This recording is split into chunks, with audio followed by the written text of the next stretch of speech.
Welcome to another episode of Beyond the Gavel, where we step away from the courtroom narrative and examine what truly shapes modern legal practice. Today's conversation sits at that point of quiet but significant change because artificial intelligence is no longer a distant concept.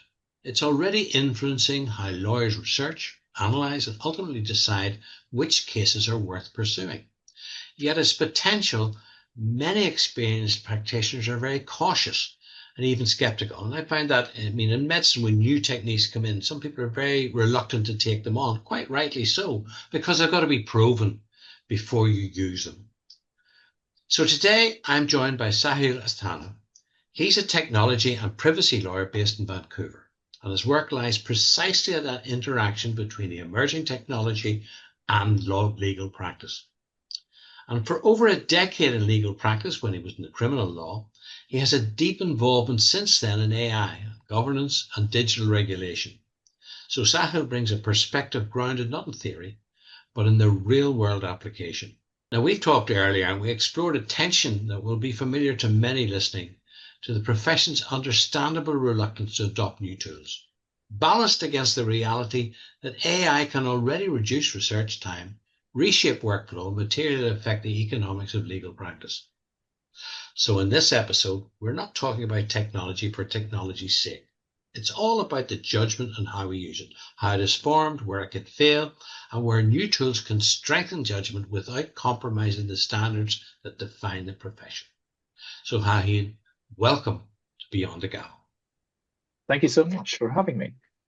It's very kind of you to come on with this. It's very important that we start looking at this. Now, you having been, heavily into law and criminal law and moving into this new field as it was at one time, I don't believe it's new anymore. But what have you found the greatest disconnect between what lawyers believe about it and what actually AI can deliver? I think that one of the biggest disconnect is simply lawyers failing to understand how quickly it can bridge the experience gap almost overnight. There is an uncomfortable truth for veterans over here. AI at the end of the day is quite a great equalizer, if I can say so myself. For example, a junior lawyer who masters tools like, Claude's legal plugins or Harvey can now triage NDAs, spot risks, and draft clauses in minutes instead of hours.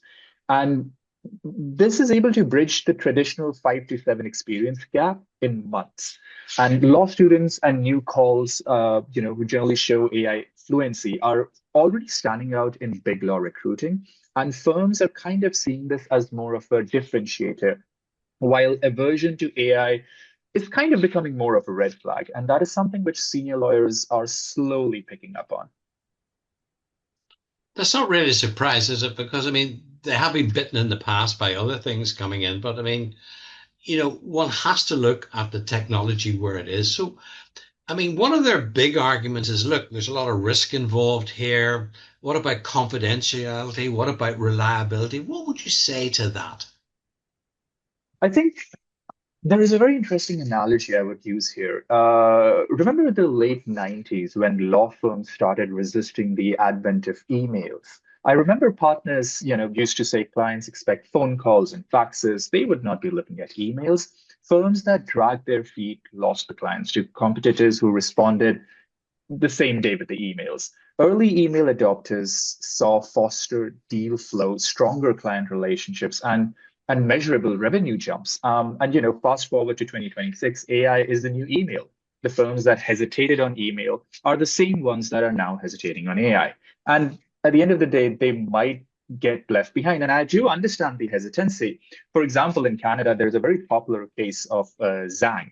I think it happened in 2024. A lawyer had submitted a chat GPT generated notice of application. And at the end of the day, it contained 2 hallucinated cases. And, the BC Supreme Court slapped him with personal costs and public rebuke. That single ruling has created a chilling effect across Canada where lawyers have become quite hesitant. Lawyers aren't lazy. They're simply risk-averse professionals, the way I like to put it, who remember that, not the AI at the end of the day gets sanctioned. But I think the solution isn't avoidance, it's more using integrate and enterprise-grade tools with proper verification protocols. And that does require a lot of technical literacy, which law and technology often don't go well together from a educational standpoint. Yeah, it's very interesting. Um, there used to be these things called checks. Yeah. And what interests me is the number of lawyers that still pay me by check. And they're against the banking. They're worried about, confidentiality in their banking records, and they want a paper record.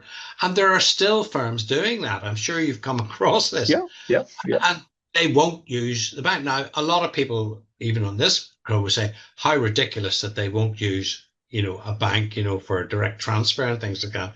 But there are people who feel that way. Yeah. And you can argue to the blue that they're going to change. And that's, to me, something. The banking is a great tool. AI is a great tool. And it's not whether it's a good tool or not, it's how you use it. What do you think? Exactly. No, that's absolutely correct. I think you had a very good point there when you talked about, and again, it's very similar to the email analogy, the banking analogy. Simply new tools are popping up, and unless and until you're able to start using them and understand them and use them in a manner which is efficient and trustworthy, you simply will not be able to keep up with the other competition. And again, like I mean, confidentiality, privileges, there are legitimate fears, but they're very fixable.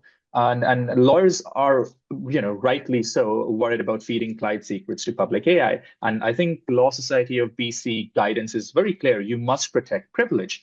The hesitation does make sense, but 2026 tools like Claude's private integration, Thomas Riot's co-counsel, and even Harvey, they're all of them are now SOC 2 secure, compliant with SOC 2 secure environments where at the end of the day, data isn't trained on. The risk is not exactly AI itself, it's the wrong use and version of AI. Initially, all these negative reports that you've seen, they've always come when right at the advent of AI, where AI itself was very nuanced, very in its infancy. You needed to know exactly what you're prompting it to do in order to get the right results. And often the hallucinations were always a very big issue. In this day and age, and especially the new models that are coming out, their hallucinations rates are very, very low. I think below 20%, if I'm not correct, if I'm not mistaken. So yes, that's one of the legitimate fears. Another one, which I think lawyers have been struggling with for a very long time, including with emails, it's that billable hour paradox. I think if AI lets you finish a task in 1/5 the time, how do you bill 80% less? This is probably the single biggest unspoken barrier. Firms at the end of the day are built on the hourly model, and they see productivity gains as direct revenue losses. But clients at the end of the day, clients are aware of these AI tools and they are demanding fixed fees and faster services. So early adopters are already shifting to value-based pricing and using the freed up time to, take on more matters, take on more clients, growing the pie instead of fighting over the same slices. And also, you can take some of that time to put human in the loop. Yes, yes. One of the things I hear about, oh, it's going to replace lawyers. It's never, because there's that personal relationship, that talking to the client, that deciding on strategy. It gives you that background of security, knowing what you're talking about as a lawyer, so that you can make the appropriate decisions together with your client about where this is going. It is not that AI is going to do it all and the court's going to be an AI court run by an AI judge. That's not going to happen. And I think that's one of the fears that people have, that they're going to be replaced. But the truth is, if they don't handle it, the company that doesn't use AI is the one that's going to lose. Exactly. I think with companies and law firms, I would kind of differentiate over there, simply because I have noticed that in-house counsels have already crossed the Rubicon. Like corporate legal departments have adopted AI almost twice as fast as firms, simply because firms work in a more traditional manner. And corporate councils, they are expected to have a faster turnarounds and at lower costs. And I think one of the Canadian surveys, if I recall, showed clients pushing the firms, if you can't leverage AI, we'll find someone who can. So hesitant firms aren't just losing efficiency; they're at the end of the day losing market share to boutique and mid-sized, firms that are moving faster. And I think there is that top of the food chain illusion. Like, lawyers have always sat at the top of professional food chain because knowledge and experience were at the end of the day scarce and expensive. I think AI is democratizing both. Senior partners who generally think their decades of precedence give them an untouchable edge are slowly waking up to a world where a first year associate with the right technical prompt can produce research and drafts that may rival a fifth year's output. The hierarchy is slowly flattening, slowly, albeit, but it is flattening. And those who are refusing to adopt are sliding down it without realizing And it. that's important when they're using expert witnesses too, because Yes.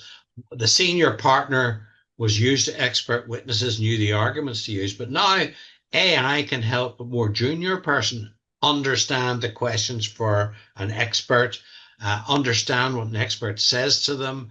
And I mean, there are tools now that can look at the whole court case and decide, Mhm. how this case is going to run. You can add more evidence to it. So someone more junior can do a lot of this work in the background, but they still need that professionalism in court. They still Yes. need the professionalism dealing with the other side, dealing with their clients. So that's never going to go away. And No. senior people can help them understand that. But just as much as senior people are helping them, younger people coming through in this profession can help the older generation, look more carefully at these new tools. 100%. I think the younger people, they're at the end of the day are simply acting as a sponge. They recently came out of the law school, their first year, maybe second year. They're trying their best to absorb whatever they can. But at the same time, they're also bringing these tools with them, which senior partners and lawyers tend to be a little more hesitant in absorbing. And you're absolutely right. Some of the human elements, in fact, a lot of the human elements cannot be replaced. The client interactions, actually standing in court and having an argument, those things will always remain. But I also think that, for example, from my own personal experience, when ChatGPT had initially come, they were slowly made available to public, all those accounts. I managed to get one, and one of the benefits that I saw was whenever I required any kind of a researcher, and I could simply take those case laws, let's say from Canley, and put them into ChatGPT and ask it to review it based on a prompt that I would write. And it would be a big prompt that would, detail the scenario and the issue that I'm facing and what answers I'm looking for in order to support my arguments using that precedent. ChatGPT would go through a bunch of precedents. It would point out which precedents and case laws are important and helpful to the context that I've given it. And then I can immediately, narrow down the search much more quickly as compared to going through the case law, every case law myself, which would have taken, like, one case law would have taken me at least 15 to 20 minutes just to kind of understand the facts and how it's applying and what the judgment is and how the legal the law was applied over there. So that really helped me narrow down. I could do almost at that point I could do with a very earlier version of ChatGPT 10 case law researches within a span of maybe 20 minutes. It would have taken me far more if I was reading through them individually. And you still have to do, I think it was Reagan who said, trust but verify. Exactly. I Everything that mean, comes out of it, you're because an yeah, idiot if you just say, well, whatever that says goes. Any more than you're an idiot if you believe everything that's in yeah, the newspapers or on the television. I mean, you exactly. just don't. You have to trust but verify.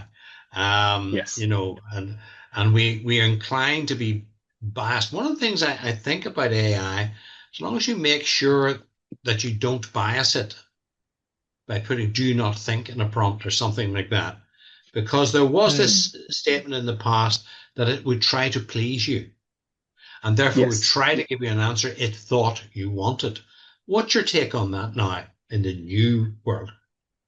No, I think the newer tools that are coming out, which are specifically legal tools like Claude's Legal AI, you've got Harvey AI, all of these already are prompted by the engineers to function in a very straightforward manner. They're not exactly, they're not functioning like the general chat GPTs and Groks and Perplexities. You see, they're not there to cater to you. They're there to simply answer questions, and they are developed in that way. For example, we talk a lot about hallucinations, but I think you're right. AI bias is the sleeper issue. Tools trained on historical Canadian case laws can often also quietly perpetuate systemic biases around race, gender, socioeconomic statuses. That's another issue that the federal, I think the IDA Act, the Artificial Intelligence and Data Act, now explicitly targets discriminatory outputs. And lawyers who generally ignore this risk of bad results and potential professional discipline. Ethical AI use generally means actively auditing outputs for fairness. So that's absolutely correct when it comes to trusting and verifying whatever is being outputted by them. And But the you know newer very well tools, from an they're all, expert point of view, when you use experts, they too have a bias about their practice. So there's always a tendency in some expert reports to look for confirmatory bias. The yes, expert pulls evidence to prove their point. You know what I mean? And yes, that I do. swings a case one way or the other. Now, some lawyers want them to do that big time. You see that in personal injury all the time, and you do see it also in medical malpractice. But that's a very dangerous place to go. And so AI can now, as you're rightly pointing out, stay in the middle. Yes. It has a wider reach than any brain can think of. It knows cases you haven't thought of yet, and it can bring all of that to bear and show you the pros and cons of something without a bias. And it can do it at 9 o'clock in the morning or midnight. It doesn't get tired. So those things must be very powerful about the way AI can help.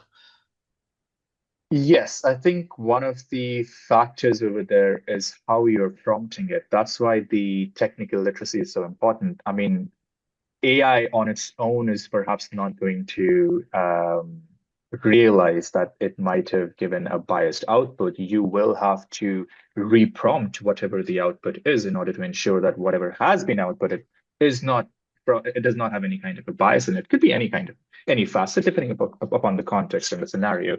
So it's up to the human or the user to ensure that whatever they're trying to get an output of is vetted again by them using a prompt to ensure that it's not biased. So the lawyer becomes the human in the loop, Always is, basically. because at the end, You, yeah, yeah, you know, and that's an important distinction about HIL. Sometimes I think, oh, HIL is somebody else. yes, HIL is not somebody else. It's you, the lawyer. yes, You get this. You learn how to use it. And one of the things that interested me, I mean, obviously, my background is a professor in a law faculty as well. So, I mean, initially people said, "Oh, we got to stop, students using AI." I said, "No, no, no, no. You got to teach them how to use AI. And if that screws up the way you're examining them, so be it. You have to examine them differently." yes. And we just have to face this new reality, isn't that correct? Absolutely. I think, and Law Society of DC at the end of the day, they have competence rules, and those competence and competency rules, they haven't changed, but its application have because of these new tools that are popping up. You're now expected to understand the tools you use and ensure that, you know, ignoring the AI is not playing it safe. It's falling below the standard of competence because you already have these tools that can improve the efficiency, yet you're not using them. Just like we had to learn e-filings and electronic filing systems and electronic discoveries, we now have to learn how to prompt engineer and ensure validation of the output, trust and verify. The ethical floor is rising, I think. Isn't that very interesting what you said? A lawyer has a duty of care, Yes. right? And we are saying that if you don't do this, you are failing in your duty of care. You're failing in your duty to keep up. You're failing in your duty to properly serve your client. Is that not correct? Absolutely. I mean, you should be serving your client with the best efficiency and the best tools that you have available to you. For example, if we kind of dial it back, If a lawyer is only working on paper and is not using a computer, I'm not entirely sure if they are completing their duty of care to the client because they're simply being inefficient. If they're not using emails, they are being inefficient. If they're not using e-filing and they're simply, delaying it by physically filing, they might be. And similarly, now that we have these kind of AI tools, if you're not using it, perhaps you're not giving the best services you can. Your duty of care probably is not being fulfilled. Absolutely. And costs quite rightly are tightening because they can get out of control. And Oh yeah. because they're tightening, you need to be efficient about how you run a case and don't run on, or you'll end up running yourself out of money, Yes, that's especially a in yeah. fixed costs, all that sort of thing. You have there is a judgment to be made here about using tools properly and using your staff properly. I mean, if you send your secretary, your PA, your junior lawyer away off to spend a lot of time looking for things, searching through books, when they can find it easily if they would use AI in the proper way, that is actually highly inefficient and it's not fulfilling your proper duty of care, is it? Exactly, and I generally think that most of the law firms, they already have tools which are, taking care of all the billable hours. They have these automated tools that are you simply have to input the amount of time you've spent in something and kind of triages it properly. It writes everything down, it records everything, provides you with the correct output. Okay, how much in a month? How much did you bill? What is like the corresponding amounts that you're owed? Things like that. So we already are using these kind of tools. AI is taking it a level further because now you have to understand, okay, whichever specific AI tool I'm using at the end of the day, I will have to learn how to prompt it. I will have to learn how to validate it properly. So it's really not that different from the current tools we're using. It's simply a lot more smarter. So any kind of AI training that is given to one or two paralegals can be so helpful to the lawyer because they would be able to, the paralegals become so efficient. The services they're providing will be so much faster. And, we can always talk return on investment. I think law firms using legal specific AI, I think they reported 6 to 20% revenue growth directly tied to time savings, with some seeking, I think, 344% 3-year ROIs on tools like Lexis Plus. I think in UK, which is of course a little farther away, UK lawyers alone are projected to unlock, I think, 2.4 billion pounds in productivity gains by the end of 2026. And in Isn't Canada, that the amazing? 7% of firms that it is amazing. You It don't is need so the staff. brilliant. Nowadays, you have problems finding staff. And when Yeah. you do get staff, like it or not, they go with stress. They go with all sorts of things now, off their work, which never happened before. But you end up continuing to pay for it. So, Yeah. yes, there should be savings in staffing with AI, which you've got to be careful. But you're going to be getting a better bang for your buck on the people you have. Always. And from their point of view of young people coming in or going into the paralegal side, what they got to understand is the only ones that are going to lose work are the ones who don't use it. So Exactly. you got to learn to use it because you will not be useful within a practice unless you can. Yes, and law firms providing AI training is really not that difficult. You can, like, for example, I do understand if you already have current paralegals and administrative staff that is already aware of how everything is functioning, you don't want to replace them. You simply want to give them enough training so that they become more efficient and can use these kind of tools. And the new ones that are coming up, like the new calls and the new paralegals and the new administrative staff, they mostly have been, their life has been surrounded by AI tools. They are more familiar with it as compared to people who have already been working. So they should be provided AI training because data privacy, validating outputs, prompting things perfectly, basic prompt engineering, that should still be taught. And I'm pretty sure it doesn't cause a big dent in the expenditure of a law firm, but on the counter, it can really train the staff in ways that can make everything so efficient. Yeah, and it remembers the system. It remembers how it was. And Yeah. when an important member of your staff does leave, it remembers what was going on. And you might be able to hire a different type of person or a different level or not at all because you Yeah. can efficiently deal with what you've got. So, how do you see the future? I mean, you're one of those people right at the front there. How do you see the future of how this is going to work out in the legal profession? What are the advantages and what are the things that our listeners need to think about when they say, all right, I'm in? Well, that's a big question. All these new tools that are coming up is clearly suggesting, and one of the biggest thing, as I mentioned earlier, is they're bridging the gap. They're bridging the experience gap like anything. So even younger lawyers now have a potential to simply start taking on clients because they really are able to, they do require mentoring, they do require some a bit of experience, but these tools are helping them to act as a lawyer, act as a professional lawyer, perform their duty of care, perform their fiduciary duties, perform their competency duties in a much quicker way. Um, but there is another argument to this is, and that's like the job displacement, tension, because, and this kind of stems from the Anthropic CEO, Dario Amodei, I think, he very bluntly predicted that AI could wipe out 50% of entry-level white-collar jobs, including first-year associate works like document review and basic research. And he gave a timeline of within 1 to 5 years. I think some of Anthropic's own lawyers said the same thing at a Stanford talk earlier this year. I think it was in January. But I think his, but I think the plot twist is that doesn't mean the legal profession is going to shrink. It simply means that it's going to transform. I think when AI makes legal services dramatically cheaper and faster, more businesses and individuals will, at the end of the day, actually use them. Demand goes up. The firms that adapt will hire more lawyers at the end of the day, not fewer, because they'll just be the ones doing more high value work, and that generally means more time saved. That generally means getting more clients. The real risk isn't AI replacing lawyers or the new tools that are coming up replacing paralegals. It's simply lawyers and paralegals who refuse to use AI being replaced by those who are willing to use it. So that I think is something which needs to be addressed because there is a very legitimate fear of this. So the message is to get in there.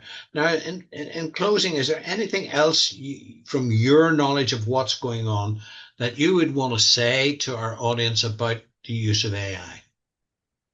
Always be aware of all the new tools that are coming up. Always be aware of your privacy duties. Always be aware of ensuring you check the output as many times as you can, and also ensuring that you are aware of the tools that you're using. Simply using a tool just because it is associated with one of the big companies and simply they, put the word legal in front of it does not mean you should not do your own due diligence when it comes to understanding the tool properly, understanding where the data is stored, understanding how they're protecting all your privacy rights, understanding the prompts that you are using and how they can function by ensuring whatever prompts you are learning, and also understanding what the guardrails are, because I think at the end of the day, the question is no longer whether AI will change the practice of law. It already has. I think the only real question is whether you will be the one driving that change at the end of the day or the one left explaining why you didn't. Lawyers and firms that treat AI as a well-verified co-pilot rather than a replacement will be the ones thriving in probably 2030. And that's a I would say great start message. today. Yeah. Sahil, thank you so much. Your insights have been tremendous today. And I know our viewers and our listeners will really take on board what you're saying.